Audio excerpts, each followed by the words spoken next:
Have you ever sat in total stillness, not just around you, but within you? A quiet so deafening it seems like your soul is screaming? You grin in public, but you weep in private.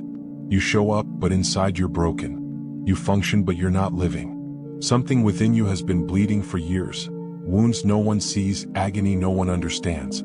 You've tried everything. Self-help books, therapy, distractions.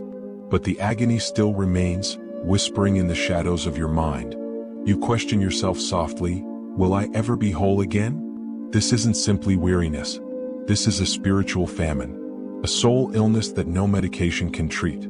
But what if the healing you desire isn't found in the world at all? What if it comes from beyond, from the one who formed your soul? There is a power, ancient, heavenly, and unmatched, that can go where no surgeon's knife, no psychologist's word, and no friend's consolation can go. The power of God doesn't merely repair you, it restores you. If you are ready, truly ready, to heal from the inside out, to rise from your ruins and let your spirit breathe again, then remain with me, because your healing begins right now. There is a profound truth that every wounded soul must understand. Only God can repair what the world has damaged. We live in a world that's continually ripping us apart, bit by bit. Stress snatches our tranquility. Rejection shatters our confidence. Grief cripples our hope. Sin numbs our hearts. And over time, without even recognizing it, our spirit starts to wither. We become emotionally weary, spiritually depleted, and psychologically fractured. But here's the good news.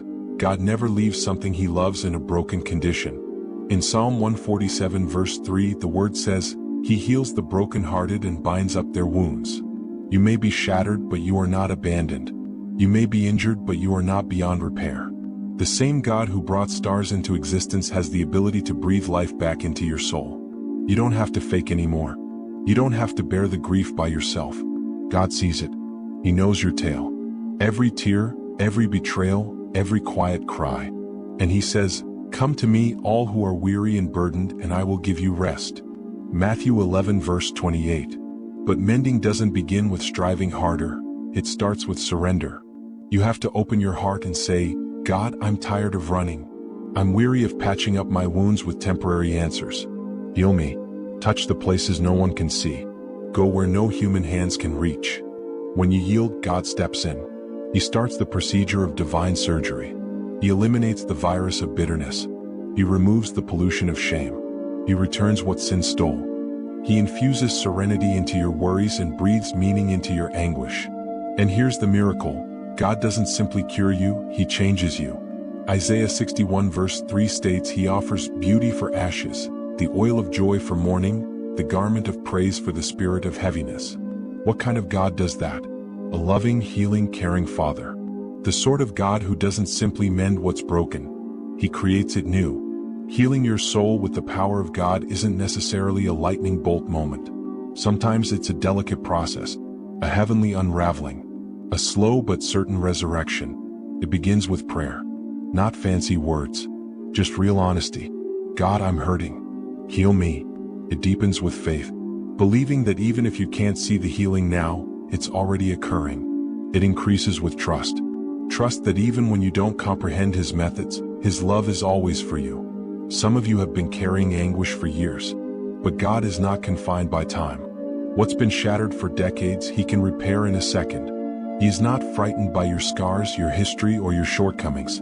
In reality, they are the same things he desires to heal and redeem. Let God create a fresh chapter for your life.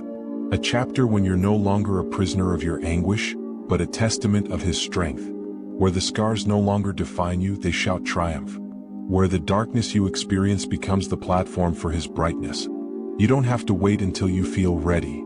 Healing isn't about perfection, it's about permission. Just say, "God, I give you access." That's when the mending starts. You may still weep some nights. You may still feel weak. But at such times, God will hold you. He will soothe you. He will murmur, "You're not alone. I'm not done with you yet." And gently, like daylight breaking through the darkness, you'll feel your spirit spring back to life. Joy will return. Hope will rise. Peace will settle. You'll wake up one day and find you're not who you used to be. You're stronger, lighter, whole. Not because of anything you did, but because of who he is. Let today be the beginning of your recovery journey. Not tomorrow. Not next week. Today. Sit with God. Cry if you must. Speak. Or simply be still. Let him meet you in your solitude. Let him remind you that you are loved beyond explanation and valued more than you realize. Don't simply survive, heal. Don't simply cope, be restored. Don't simply exist, let your spirit live again. Because with the power of God, healing isn't just possible, it's guaranteed.